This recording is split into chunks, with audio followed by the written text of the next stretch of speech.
आज मैं जिस मूवी की बात कर रही हूँ वो है तो एक सिंपल स्टोरी, लेकिन आधी कहानी नॉवेल के द्वारा बताई गई है और आधी कहानी रियल लाइफ के इंसिडेंट से, इसलिए कई बार काफी कंफ्यूजिंग हो जाता है, इसलिए वीडियो को ध्यान से देखना। A writer's odyssey. जब मूवी शुरू होती है तब हम ग्वेन नाम के आदमी को देखते हैं जो अपनी बेटी टैंजरीना को एक एंशिएंट सिटी में ढूंढ रहा था। तभी अंधेरे में उसे टैंजरीना की पुकार सुनाई देती है, लेकिन तभी अचानक से एक भयानक राक्षस उसके सामने आता है और ग्वेन की आँख खुलती है। ये उसका सपना था। तभी हम देखते हैं ग्वेन एक पहाड़ी पे बैठा हुआ था और नीचे रास्ते पे एक ट्रक को आते देख वो नीचे आने लगता है। यहाँ पे ग्वेन के पास एक तरह की पावर रहती है कि काफी दूर से पत्थर या कोई भी चीज अगर वो फेंक के मारता है तो बिल्कुल निशाने पे लगती है और सामने वाला शायद मर भी सकता है। यहाँ पे ट्रक को आते देख वो दूर से ही ट्रक पे पत्थर मारने लगता है, जिसके कारण ड्राइवर काफी जख्मी होता है और ट्रक क्रैश कर जाता है। ट्रक से यू नाम का आदमी जख्मी हालत में बाहर निकलता है तो ग्वेन उसे काफी मारता है और उसे लगता है कि बताओ मेरी बेटी कहाँ पे है, 6 साल पहले तुमने मेरी बेटी को किडनैप किया था। लेकिन तभी पीछे से जख्मी ट्रक ड्राइवर आता है और ग्वेन को मार के बेहोश करता है और ये दोनों भी वहाँ से भाग जाते हैं। अब ग्वेन वो ट्रक खोलता है तो उसमें भी काफी सारे बच्चों को किडनैप करके रखा गया था, लेकिन उसमें उसकी बेटी टैंजरीना नहीं मिलती और वो रोते हुए उधर ही बैठ जाता है। लेकिन थोड़ी देर के बाद वहाँ पे पुलिस आते हैं और इसी को बच्चों का किडनैपर समझ के अरेस्ट करते हैं।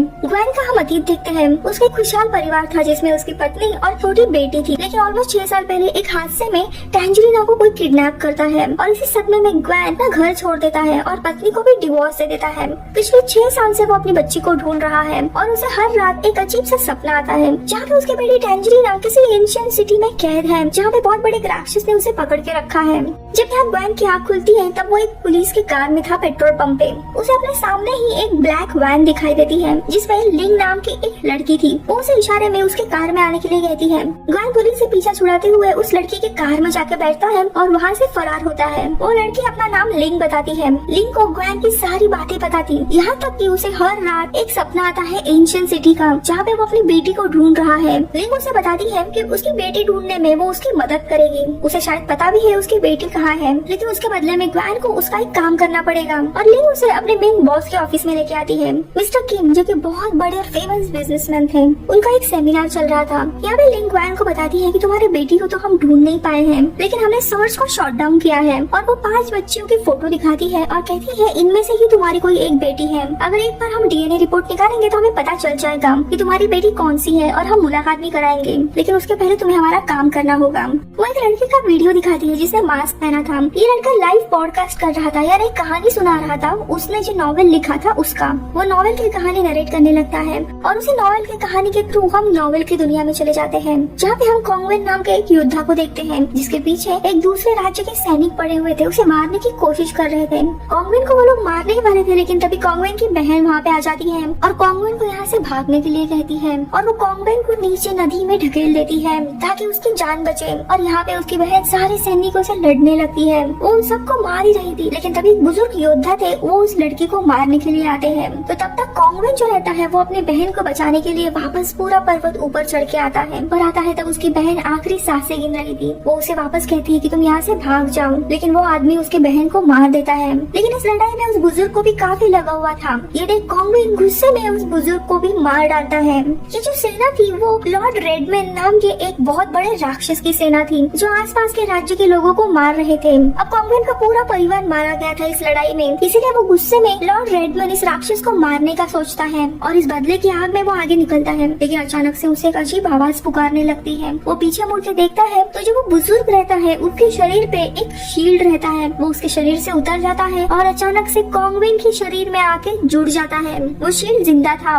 और उसके बीच में एक आँख रहती है और उसके शरीर से जुड़ने के बाद वो शील्ड उसका खून पीने लगता है। कॉन्गवेन दर्द के मारे काफी चीखने लगता है, लेकिन वो शील्ड निकलता नहीं है। वो शील्ड कॉन्गवेन से बात करने लगता है कि तुम अगर उस राक्षस को अभी मारने के लिए जा रहे हो तो मैं तुम्हारे साथ आऊंगा। और कॉन्गवेन ऐलान कर देता है कि वो जल्द ही लॉर्ड रेडमैन यानी उस राक्षस को मारने वाला है। लेकिन जैसे ही वो यहाँ पे अनाउंसमेंट करता है, रियल जिंदगी में जो मिस्टर किम रहते हैं जो सेमिनार ले रहे थे वो अचानक से बेहोश हो जाते हैं। सो जो लिंग रहती है उनके सेक्रेटरी वो ग्वेन को बताती है कि तुमने जिस लड़के को अभी ऑनलाइन देखा वो नॉवेल की कहानी पढ़ते हुए, उस लड़के का नाम जॉन्ग है। वो एक नॉवेल लिख रहा है जिसका नाम है गॉड स्लेयर और इस कहानी के अंत में वो लॉर्ड रेडमैन यानी उस राक्षस को मारने वाला है। लेकिन ये नॉवेल रियलिटी को अल्टर कर रहा है, यानी इस नॉवेल का परिणाम असल जिंदगी में भी हो रहा है। अगर नॉवेल में लॉर्ड रेडमैन मारे जाते हैं या उन्हें कुछ भी होता है तो यहाँ पे मेरे बॉस की हालत भी खराब हो जाती है। अब आने वाले 3 दिन में वो नॉवेल कंप्लीट करेगा और लॉर्ड रेडमंड को मार डालेगा, लेकिन उसके पहले ही तुम्हें उस लड़के को मारना है, क्योंकि वो राक्षस अगर नॉवेल में मर जाता है तो यहाँ पे मेरे बॉस भी मारे जाएंगे। ग्वेन को ये सारी बेतुकी बातें लगते हैं, क्योंकि एक नॉवेल आपके जीवन को कैसे चेंज करेगा, राइट? लेकिन अपने बेटी के खातिर वो काम के लिए मान जाता है।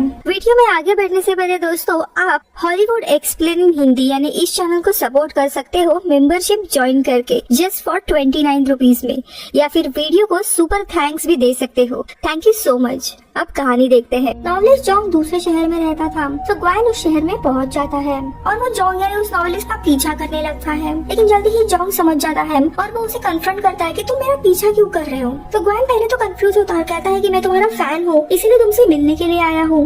ये सुनकर जोंग काफी खुश हो जाता है और उसके साथ बातें करने लगता है। लेकिन तभी ग्वेन को लिंग का फोन आता है और उसे डांटती है कि तुम्हें उस लड़के को मारना है, उससे बातचीत मत करो। इसी दौरान जोंग वहाँ से चला जाता है और ग्वेन उसका पीछा करने लगता है। दोनों वापस बातें करने लगते हैं। लेकिन तभी अचानक से लिंग के ही दूसरे आदमी की एक कार आती है इन दोनों को भी क्रैश करने के लिए। लेकिन जोंग ग्वेन को लेके नीचे सीढ़ियों के यहाँ पे कूद पड़ता है और उसकी जान बचाता है। अब ये हादसा होने के बाद पुलिस के डर से ग्वेन वहाँ से भाग जाता है, लेकिन भागते हुए उसकी डायरी और पेन उधर ही गिर जाता है और जोंग वो डायरी ले लेता है। अब जैसे ग्वेन को हमेशा रात को सपने गिरते थे उसी एंशिएंट शहर के बारे में जहाँ पे अपने बेटी को वो बचाने के लिए जा रहा है, वो सारे सपने उसने उसी डायरी में लिखे थे। अब वो डायरी उस नॉवेलिस्ट जोंग के पास, और वो डायरी पढ़ने लगता है और उससे अपने नॉवेल के लिए एक अलग ही इंस्पिरेशन मिलती है और वो अपनी नॉवेल की कहानी आगे लिखने लगता है। जो योद्धा था कोंग्सवेन, वो लॉर्ड रेडमंड के शहर में पहुंच रहा था। रास्ते में उसे समुद्री राक्षस दिखाई देते हैं और डरते हुए उस राज्य में वो पहुंच जाता है। वो राज्य में अलग ही माहौल था, वहाँ लोगों को एक फेस्टिवल चल रहा है। वो एक बुजुर्ग से पूछता है कि यहाँ पे क्या हो रहा है, आज क्या है। तो वो बुजुर्ग बताता है कि आज हमारे जो देवता है लॉर्ड रेडमंड, उन्होंने हमें आदेश दिया है, हम दूसरे राज्य पे आज हमला करने वाले हैं। अब इतनी सारी भीड़ को देखते हुए कोंग्सवेन डर जाता है और उसी भीड़ में वो शामिल हो जाता है। कोंग्सवेन का कवच उसे बताता है कि यहाँ पे काफी सालों पहले एक बहुत बड़ा राजा रहा करता था और उसके 2 सेनापति थे, लॉर्ड रेडमंड यानी कि आज जो राक्षस है वो, और दूसरा लॉर्ड ज्यूड। दोनों भी बहुत ही शक्तिशाली सेनापति और एक दूसरे के काफी अच्छे दोस्त थे। लेकिन काली शक्ति की मदद से लॉर्ड रेडमंड ने उस राजा को मार डाला था और सारे राज्य को हथिया लिया। ये बात ज्यूड को पता चलती है तब वो उसके खिलाफ जाता है। उसे पहले वो अच्छे से समझाता है, लेकिन रेडमंड गुस्से से उसे भी मार देता है और यहाँ पे देखते देखते ये पूरी भीड़ एक दूसरे राज्य पे हमला करने लगती है। ये भी लोग लड़ाई हारने लगते हैं। तभी वो लोग ड्रैगन्स को आजाद करते हैं जिसमें इंसान ही थे और वो दूसरी सेना के ऊपर तेल की बौछार कर देते हैं और उन सारे निर्दोष लोगों को ये लोग कम कर देते हैं। कोंग्सवेन का कवच उसे बताता है कि यहाँ पे छोटे छोटे 18 राज्य थे, लेकिन रेडमंड ने सबको अपने अपने साथ ही लड़ाई करके मार डाला। अब यहाँ पे लॉर्ड रेडमंड के लोग पूरे शहर को लूट लेते हैं। ये शहर यहाँ की पुरानी पेंटिंग्स के लिए काफी फेमस था, तो रेडमंड के सारे लोग पेंटिंग्स चुराते हैं। अब शाम होने आती है तो यहाँ पे गार्ड्स आ जाते हैं और वो बहुत बड़ा हॉर्न बजाते हैं, यानी अभी लड़ाई बंद हो चुकी है। अब यहाँ पे कर्फ्यू शुरू हुआ है, यानी कोई भी इंसान अब घर से बाहर नहीं निकल सकता वरना उसे सजा दी जाएगी।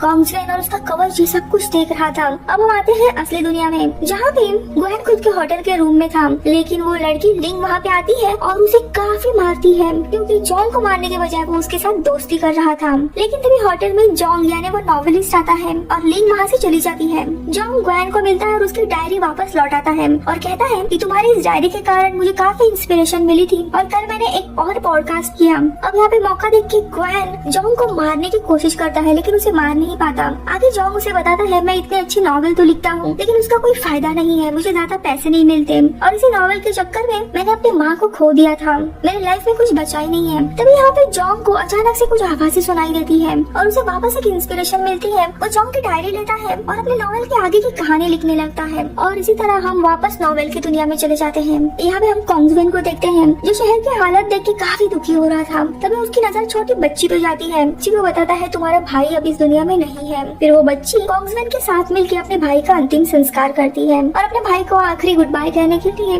वो मधुर बांसुरी बजाने लगती है। काफी सुंदर धुन थी, लेकिन बांसुरी की आवाज सुनते ही जो ये सैनिक रहते हैं जिन्होंने कर्फ्यू का ऐलान किया था उसमें का एक सैनिक उसके सामने आ जाता है। काफी खतरनाक था वो, इनको घर से बाहर पड़ना अलाउड नहीं था और ये बाहर थे, इसीलिए वो सैनिक इन दोनों के भी पीछे पड़ जाता है। दोनों को भी मारने के लिए आता है, लेकिन कोंग्सवेन उस छोटी बच्ची को लेके वहाँ से भाग पड़ता है। वो उसका काफी पीछा करता है, लेकिन एक जगह पे कोंग्सवेन और वो सैनिक आमने सामने आते हैं तो कोंग्सवेन अपनी तलवार से उस सैनिक के मुंह पे मारता है, लेकिन सैनिक का कवच इतना इतना मोटा था कि उसे कुछ लगता ही नहीं है। अब वो कोंग्सवेन को मारने ही वाला था, लेकिन उतने में जो छोटी बच्ची रहती है वो उस सैनिक को बुलाती है और वो सैनिक उस छोटे बच्ची के पास जाने लगता है। और यहाँ पे सूर्यास्त होने के बाद ये सारे सैनिक नींद में चले जाते थे, इसीलिए वो सैनिक उस बच्ची तक पहुँच नहीं पाता। यही मौका देख के कोंग्सवेन उस बच्ची को लेके वहाँ से भाग जाता है। अब यहाँ पे हम योंग को देखते हैं जो उसी बीच में ये सारा कहानी का प्लॉट लिख रहा था। तभी ग्वेन छुप जाता है और उसे पत्थर मारने लगता है ताकि वो मर जाए। योंग बेहोश हो जाता है और वो उसे मारने ही वाला था, लेकिन तभी उसे एक गाना सुनाई देता है।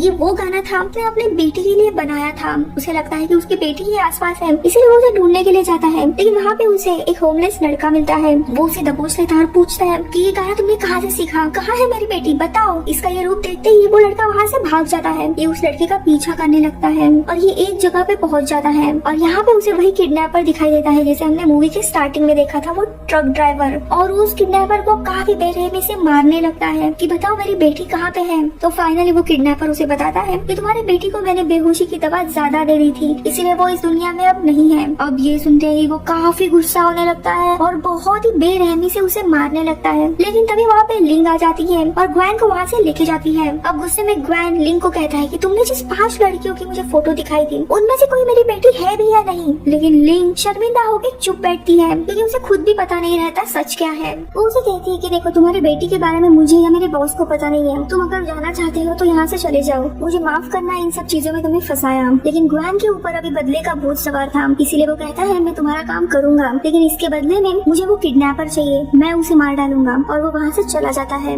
ये सारी बातें लिंग का बॉस सुन रहा था और वो काफी गुस्सा हो जाता है लिंग के इस बर्ताव से, इसलिए थोड़ी देर के बाद आके उसे वो काफी डांटता है। यहाँ पे लिंग काफी दुखी हुई थी क्योंकि लिंग के खुद के माँ बाप भी उसे छोड़ के चले गए थे। तो यहाँ पे वो एक बाप को तड़पता हुआ देख वो भी काफी दुखी हो जाती है। अब हम वापस नॉवेल की दुनिया में आ जाते हैं जहाँ पे कोंग्सवेन उस बच्चे के साथ शहर में आ जाता है जहाँ का मंजर बहुत ही खतरनाक था। लोगों की लाशें रास्ते पे पड़ी हुई थी, कुछ लोग खुद को फांसी लगा रहे थे और एक पेड़ पे काफी सारे लोगों के सर लगाए हुए थे। वो लड़की कोंग्सवेन को अपने घर लेके आती है और अपने माता पिता को पुकारने लगती है, लेकिन उसके माँ बाप घर पे नहीं थे। फिर वो उसे अपने माँ की काफी खूबसूरत पेंटिंग दिखाती है और कहती है कि ये मेरे पिता ने निकाली थी। लेकिन तभी वहाँ पे काफी सारे लुटेरे आ जाते हैं, काफी अजीब फेस में थे वो और इन दोनों के ऊपर हमला करने जाते हैं। लेकिन कोंग्सवेन काफी गुस्सा था शहर की हालत देख के, उसका खून खौल उठता है। लेकिन तभी इसका ये साहस देख के जो कवच रहता है वो बाहर निकल के आता है, एक अलग क्रीचर की तरह वो बनता है। काफी शक्तिशाली ब्लेड उसके हाथ से निकलते हैं और वो कवच इन लुटेरों को मारने लगता है। काफी घमासान लड़ाई होती है और आखिर में वो कवच सबको मार गिराता है। वो कवच कोंग्सवेन के आदेश पे ही चल रहा था और उसी के खून पे जिंदा था, इसलिए कोंग्सवेन जानबूझ के उसे भी जख्मी करता है और आखिरी में वो वापस उसके शरीर से जुड़ जाता है। अब आते हैं हम रियल दुनिया में। यहाँ पे लास्ट नाइट जॉन्ग को ग्वेन ने काफी मारा था, लेकिन उस बेचारे को पता नहीं था कि किसने उसे मारा, इसीलिए वो काफी डिप्रेस हो गया था और कहता है मेरे नॉवल के कारण अब मुझे लोग मारने लगे हैं, शायद तुम सही कह रहे हो, मुझे नॉवल लिखना ही नहीं चाहिए। और देखते देखते वो टेरेस के ऊपर जाके खड़ा होता है और कहता है कि काश मुझे यहाँ से कोई ढकेल दे। और ग्वेन उसे ढकलने ही वाला था, लेकिन तभी जॉन्ग उसे कहता है कि तुम्हें पता है मैंने अपने नॉवल में तुम्हारा कैरेक्टर भी डाला है। अब ये सुनते ग्वेन काफी हैरान होता है, पूछता है कैसे। जो सैनिक कोंग्सवेन का पीछा कर रहा था उसे मारने के